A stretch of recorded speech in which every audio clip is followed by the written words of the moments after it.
All right, you don't know how to cook a steak, and we're here to fix that today. So what we have here is a certified Angus beef New York strip steak. Dylan, come and take a close look at that.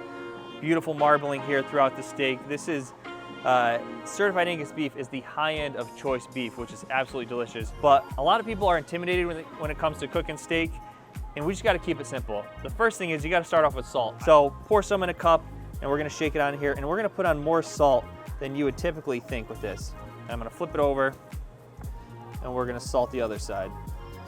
All right, so the salt's been sitting on here for a few minutes, and Dylan, if you come in close and look at this, you can see the salt has started to absorb. The meat's looking a little wet. That's because the salt has absorbed into the meat. It's drawing the moisture out. Now we're ready to head over to the grill. So I'm gonna grab our steak. We'll make our way over. There she is. Right, it's pretty nice, isn't it? So we're just gonna drop that on the grill. And basically, we wanna let that sucker sit until it gets some nice grill marks, and the fat within the meat is gonna release it. And we don't need any pan, we don't need any kind of cooking oil on there. The fat within the meat itself is gonna make that slide right across the grill, and we'll flip it in a few minutes. You like it well done? That's a sin, Robin. Gotta be well done. Come on, never ever cook a well done steak. It is a lie. You never want to do that. All right, the steak's been cooking here for a few minutes. We've got the grill grates going this way.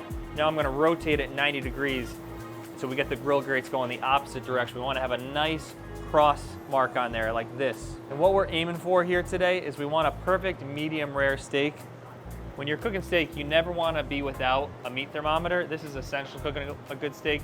A lot of people will talk about, using the finger trick where like this is rare, this is medium, this is well. So like, the idea is as you pinch, it's a feeling. That's not a science. I'd rather trust the data, use an actual meat thermometer, and know exactly what the temperature is inside the steak. All right, it's time to flip the steak. You can see here, see how the steak slides nice and easy? It's not sticking to the grill. That's how you know the fat has rendered. It's making it so the steak is ready to be turned over. We'll flip this bad boy. You can see I got the cross marks.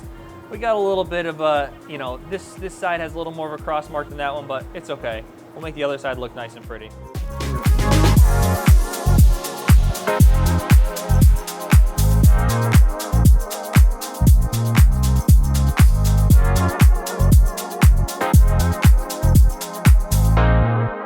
Take out my trusty meat thermometer here. And with the meat thermometer, you want to put it into the thickest part of the steak, and the temperature is pulled from the very end of the probe right at the center. So you can see we're running about 114 right now. I want to cook this steak to about 120, so we got a bit to go here. I'm going to flip it one more time, get some heat on the other side of the steak. Steak is done perfectly. Let's slap this bad boy down. So now that the steak is done, we can't just cut right into it. Ideally, we want to let it sit for a few minutes, let the juices absorb. So we'll come back, check in, and start slicing into this bad boy.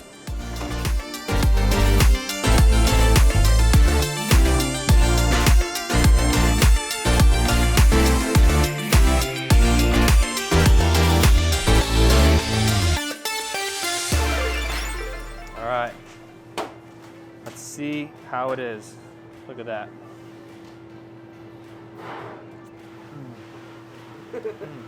Wow. Wow. It doesn't have to be that hard. You salt it, you grill it, cook it to 125, pull it off, let it sit for a couple minutes, cut into it, and enjoy. So now I think we should do, we should go around and pass some of these out and see what people think.